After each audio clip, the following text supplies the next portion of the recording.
여야 의원들의 눈으로 들여다보는 민심 여의도 레이더 시간입니다. 오늘은 여당 레이더 편입니다. 국민의힘 유상범 의원 만나보죠. 어서 네, 오십시오. 반갑습니다.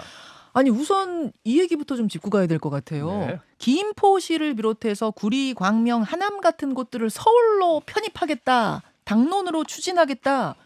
굉장히 큰 사안인데 어제 하남 구리는 아니죠. 김포만이죠. 어제 뭐 말씀이 나온 던진 건. 건 김포만인데 네. 지금 이제 여당 발로 하남, 구리, 광명도 논의된다. 이런 보도들은 나오더라고요. 네.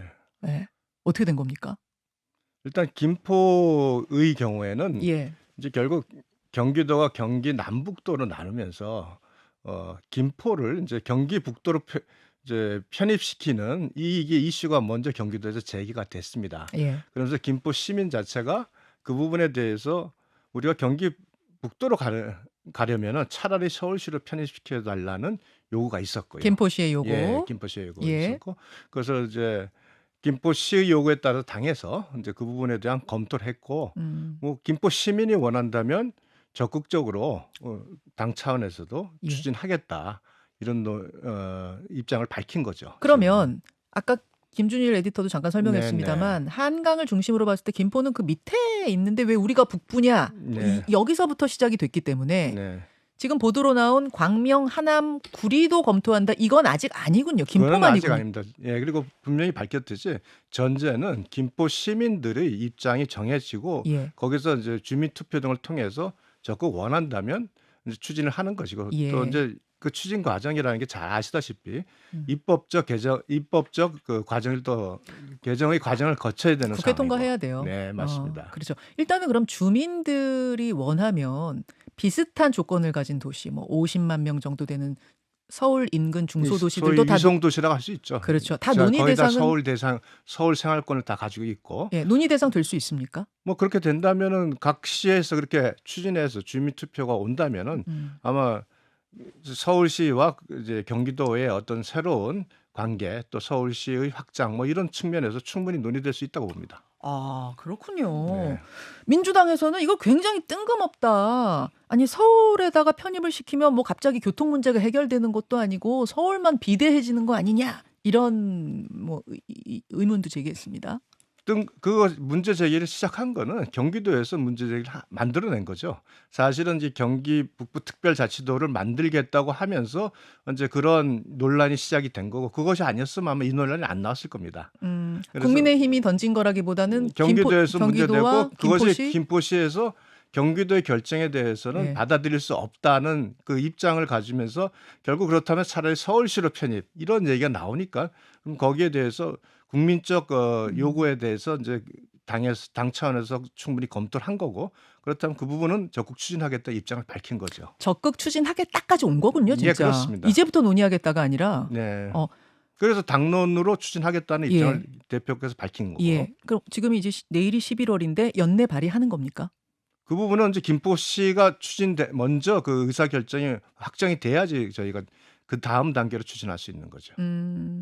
이게 뭐 어쨌든 만일 주민 투표했는데 만일 김포시에서 주민 투표에서 부결이 된다. 예. 그렇다면 그 그건 뭐 자체를 당연히 당론으로 그런 갈 거- 수가 없으니까. 그건 당연히 없는 그렇습니다. 거고 주민 수렴이 예. 의견 수렴 먼저니까 네. 주민 의견 수렴이 빨리 되면 그럼 연내 발의도 그것도 가능하죠. 네. 아, 그렇군요. 총선을 앞두고 있기 때문에 이거 총선용 카드 아니냐 이런 얘기도 나오는데요. 그것만이 있다고 한다는 것은 이제 한 공당이고 제일 그러니까 여당으로서의 어떤 정책의 결정, 그 당정 관계를 생각하면은 지나친 폄하다 이렇게 말씀을 드릴 수 있겠습니다. 알겠습니다. 이제 어제 꺼낸 화두기 때문에 네. 앞으로 계속 여러 가지 아마 뭐 이 토론들이 특히 김포시를 중심으로 또 서울 주변에 있는 구리, 광명 같은 시를 중심으로 논의가 많이 되지 않을까, 싶어요. 생각됩니다. 활발한 토론이 좀 네. 있을 것 같고요. 혁신위 얘기로 가보겠습니다. 네. 인요한 혁신위의 첫 행보 공식 첫 일정 5.18 묘역 네. 예, 이었습니다. 어떻게 보셨어요? 첫 행선지로 그곳을 택한 것? 그 혁신위의 활동 키워드를 두 가지로 제시를 했는데요. 하나가 통합이고 예. 하나가 변화인데, 이 변화를 희생을 통한 변화 이렇게 해서 이제 통합과 변화 두 가지 키워드를 했는데, 지금의 행보는 본인이 내건 고차원적인 통합의 그 키워드에 따른 행보다라고 말씀을 드릴 수 있고, 또한 인요한 혁신위원장은 5.18의 경우에 본인이 시민군의 외신 통역까지 했었던 그렇죠. 상황에서 예. 그 훨씬 더 어떤 가슴으로서 그 통합의 필요성을 절실히 느꼈기 때문에 음. 아마 적극 일본 행보를 취한 거 아닌가 생각합니다. 근데 이제 민주당에서는 아니 뭐 선거 때마다 가는 곳이냐 저기는 갔다 오고 나서는 또 폄훼하고 뭐 이러지 않았느냐 이런 이야기도 나왔고 특히 정청래 최고위원은 무릎 꿇고 고개 조아린다고 당신들의 몸속에 흐르는 박정희 전두환의 피가 사라지냐 이런 말도 했더라고요. 그래서 정청래 의원의 막말 퍼레이드는 워낙 많아서 그 말 자체를 평가할 필요성을 느끼지는 못하겠고요. 다만 그 대상이 인요한이라는 거에 대해서는 정청래 의원은 정말 잘못한 말입니다.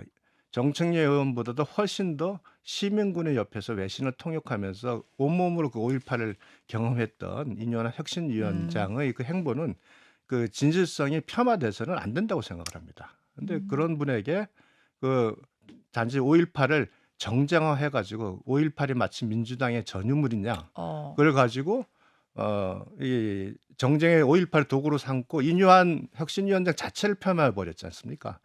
저는 그 정청래 의원이 막말의 수준이 점점 더 한없이 나가고 한계를 모르고 지금 뻗어나가는 것 같아서 참 걱정입니다. 좀 사과해야 된다고 보세요. 저는 정청래 의원은 적어도 인요한 혁신위원장에 대해서는 사과를 해야 된다고 생각을 합니다. 근데 이제 김종인 위원장 때 그 가서 무릎 꿇고 뭐 여러 가지를 했다가 또 다시 5.18에 대해 안 좋은 발언도 뭐 당에서 선거 끝나자마자 나오고 아마 이런 기억들이 그것이 있긴 어떤 있어요. 당 차원의 발언은 절대 없고요. 우리 당의 입장에서는 잘 아시지만 윤석열 대통령이 취임하고 난 이후에 5.18은 거의 전 그 국회의원들이 모두 5.18 행사에 다 참여를 연속했습니다. 과거 정권에선 보수 정권에서는 그런 일이 없었지 않습니까? 그렇게 진정성을 보여줬고 또한 5.18 정신이 우리 한국 민주주의의 사실 근간이라는 것은 우리 당에서도 다 인정을 합니다. 예. 그러나 각 한두 사람의 어떤 그런 어떤 망언이나 또는 말실수를 가지고 그것을 당 차원으로 다 그 확대시켜서는 안 확대시키는 된다. 것은 절대 잘못되는 것이고 징계를 내렸죠 예. 또. 예. 또 그 맞습니다. 예. 알겠습니다. 인요한 혁신이 사실 주말에 커다란 화두 두 개를 던졌어요. 하나는 이른바 대사면론. 또 하나는 영남 스타들의 험지 출마론. 두 개를 던졌는데 특히 영남 의원 험지 출마론 관련해서는 어제 비공개 의총에서 상당히 뜨겁게 논의가 이루어졌다고 들었습니다. 계셨죠, 유 의원님? 제가 바로 그때 예. 스웨덴에서 그 헌법위원회라고 저희 우리나라의 법사위 같은 그 위원회에서 우리 방문을 했습니다. 국회. 그래서 법사위원으로서 예. 의원 외교를 펼치느라고 그 시간에 마침 현장에 없어서 그러셨어요? 언론을 통해서만 제가 이제 그 내용을 뭐 갑자기 이렇게 뜨거워진 거를 확인을 했습니다. 아, 그러셨군요. 네. 자, 그러면 그 자리 분위기가 어땠는지를 그 자리에서 나오자마자 기자들 카메라 앞에선 김용판 의원 목소리를 통해 확인해 보죠. 예. 듣겠습니다. 뒷전에서는 그 말 자체는 마치 잡아놓은 고기 취급하는 격이다. 해당의 각각에 대한 그런 운동이다. 거기에 대해서 정중하게 사과하는 게 맞다라고 오늘 제가 이야기했습니다. 그러니까 인요한 위원장이 낙동강 하류 세력 뒷전으로 물러나라. 이거 해당 행위다. 사과하라. 내가 의총에서 그렇게 얘기했다. 많이 격앙되신 것 같아요. 아니 그 김용판 의원보다 더 강하게 말씀하시면 어떻게? 저는 성대모사 성대묘사 한 겁니다. 이상범 의원이 지역구가 강원도시니까 조금 더 이제 객관적으로 이 상황들을 바라보실 수 있을 것 같은데 영남 중진들 험지 출마론에 대해 어떤 의견이십니까? 이제 그 말이 나오게 된 배경은 혁신의 두 키워드 중에 사실 변화의 키워드고요. 변화 키워드를 이분이 강조하신 건 희생을 통한 변화입니다. 그러다 보니까 그 키워드에 따른 일련의 어떤 그 말씀이라고 저는 판단을 합니다. 근데 다만 지금 그 말씀하신 내용이 예. 언론에서 논란이 되면 뭐 내가 특정 이름은 거론하지 않았다. 오버였다. 또는 뭐 농담도 못하냐는 식으로 번복을 하면서 사실은 그 분이 이제 우리 뭐 평가에 의하면 히트앤런이라고 그러는데 제가 봐서는 아이디어 차원의 말씀을 가감없이 하신 거고요. 그 구체적으로 정치를 하신 분이 아니지 않습니까? 네. 그러니까 그 안에서 정치 안의 역학관계, 정치 지형을 정확히 분석을 하고 그런 상황이 아니기 때문에 일반인의 인식 중에 보면은 영남 의원들은 양지에서만 있다 하는 이런 식의 이제 그 기본적인 선입관이 강합니다. 예. 그런 인식에 기반해서 말씀을 하셨는데 특히 공천은 굉장히 그 휘발성이 강하고 그럼요. 뭐 각각의 의원들이 굉장히 치명적으로 받아들이는 부분이기 때문에 이것이 변화가 아닌 분란의 소지가 있습니다. 그래서 그리고 혁신 일반 개인으로서 말씀하실 때 그 무게감은 무게감과 예. 혁신위원장으로 말했을 때 언론에서 받아들이고 국민이 받아들이는 무게감이 다릅니다. 예. 저는 개인적으로 이와 관련된 부분들은 하나하나 예. 좀 더 전략적이고 치밀한 그 아. 멘트가 필요하지 않겠나 하는 아쉬움이 있습니다. 지금 되게 전략적인 거 아니에요? 이뉴한 위원장 치고 빠지기. 근데 전체적인 맥락을 보면 계속 메시지는 같아요. 네, 맞습니다. 그 영남 의원들, 기본 예. 메시지는 같습니다. 같은데 다만 그 부분에 대해서 계속 번복을 벌써 두 번이 세 번 하셨거든요. 예. 예. 조금만 더 반복이 되면 이제 자칫하면은 예. 그 말씀의 무게가 너무 가벼워집니다. 아, 몇 번 더 이렇게 되면 예. 양치기 소년데요. 그런 식으로 바뀔 수밖에 없습니다. 이거 굉장히 조심스러우셔야 됩니다. 이 부분은 항상 모든 정치인들이 다 경험하는 부분입니다. 치고 빠지고 사실은 이제 살짝 던지고 또 뭐 이렇게 조금 뒤로 물러나고 이게 잘하면 굉장히 고단수잖아요. 예, 그렇게 정치적 고단수. 전략적으로까지의 생각을 하실지는 저는 그렇게까지는 보지 않습니다. 아. 그러니까 이분이 굉장히 어떤 면에서는 네. 그 순수성을 좀 보이고 계시거든요. 음. 그리고 말씀하신 이 어떤 영남권 쇄신과 수도권 쇄신, 예. 이거는 저희가 당위론적으로 늘 국힘에서도 논란이 되고 논의가 됐던 부분입니다. 논의가 됐던 부분인데 이런 식으로 식으로, 영남 네. 의원들이 수도권 오는 것에 대해서는 별로 효과 없다고 보세요?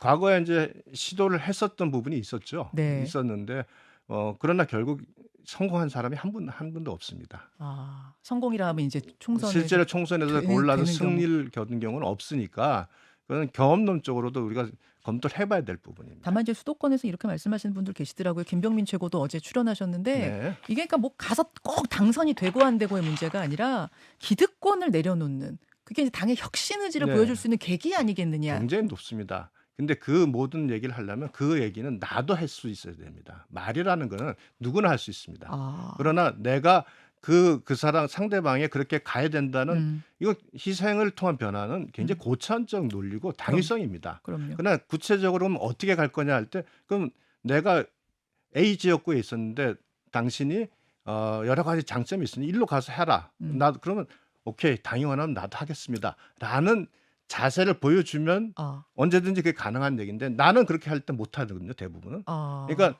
상대방에게 요구할 때 그런 상황이 누구든지 가능하다는 상황을 만들어야 되고 그것은 그 말하는 사람이 네. 나도 그런 모습을 보이겠다는 그 동고 실행을 할 때 그 말의 가치가 있는 것이지. 그러면 네. 이뉴한 혁신위원장도 뭐 총선에서 어디 지역구에 출마한다는 이야기가 있어요. 본인이 지금 확정적으로 이야기한 건 아닙니다. 네. 그런 얘기가 있어요. 네. 만약 그렇게 된다면 나도 험직하겠다. 먼저 이런 좀 희생을 깔아야 된다는 말씀이세요? 아니 그 경우는 그런 요구가 나온다면 당신도 언제든지 할 수 있다는 모습을 보인다면 그것이 이제 당이 우리가 높은 고차원적 희생이라는 그것을 이제 당 전체가 받아들이는 모습이 되겠죠. 혁신위원들 중에도 지금 출마하는 분들이 있는데 그런 분들도 그렇습니다. 다 마찬가지로? 네, 마찬가지입니다. 그러니까 누구에게 요구하기 쉽습니다. 언제나. 알겠습니다.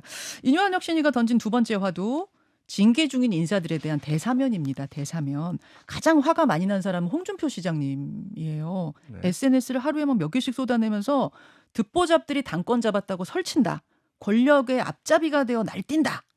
뭐 단순히 징계 취소 이러면 될 거를 대사면 운운하고 있다. 불쾌감을 감추지 않고 있습니다. 네, 그러시대요. 어떻게 생각하세요? 꼭 홍준표 의원 그런 말 날 때마다 아마 제가 김현정 앵커랑 앞에서 무슨 말 했던 것 같아요. 인터뷰 중입니까 우리가? 항상? 좀 그랬던 것 같아요. 제 기억에. 시기가 꼭 그러네요. 네.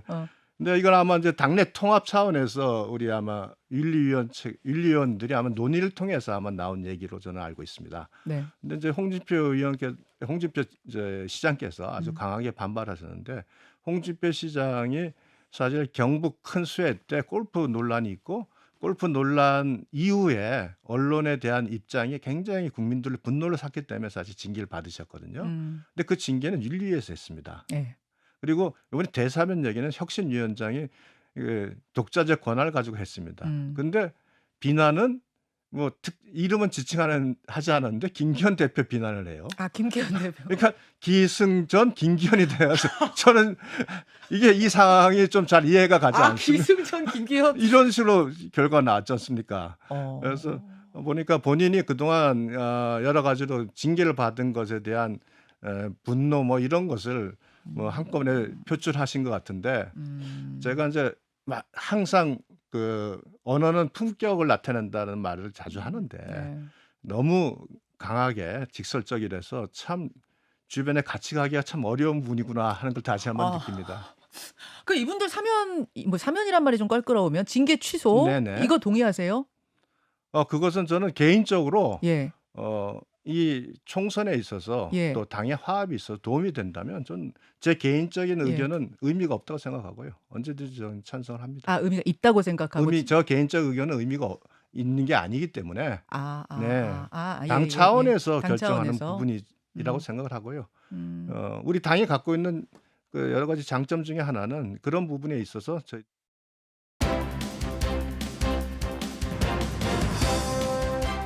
김현정의 뉴스쇼 2부 출발합니다. 1부에서 한창 발언을 하고 계셨는데 유상범 의원님 네. 갑자기 광고가 툭 튀어나와가지고 깜짝 놀라셨죠? 네, 또 우리 김현정 뉴스쇼에서 이런 방송 사고가 날 줄 저도 몰랐습니다. 아마 우리 스태프들이 시간 계산 좀 잘못한 모양이에요. 네. 그 덕분에 네. 2부까지 좀 넘어왔습니다. 저는 그거 관계없이 2분을 몇 번 한 것 같은데.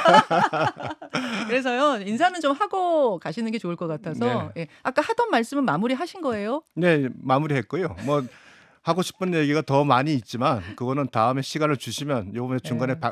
광고만 넣지 않으시면 제가 다시 한번 잘 말씀을 드리겠습니다. 오케이, 여기까지 오늘은 하고 보내드리겠습니다. 유상범 의원님 고맙습니다. 네, 고맙습니다. 김현정의 뉴스쇼는 시청자 여러분의 참여를 기다립니다. 구독과 좋아요, 댓글 잊지 않으셨죠? 알림 설정을 해두시면 평일 아침 7시 20분 실시간 라이브도 참여하실 수 있습니다.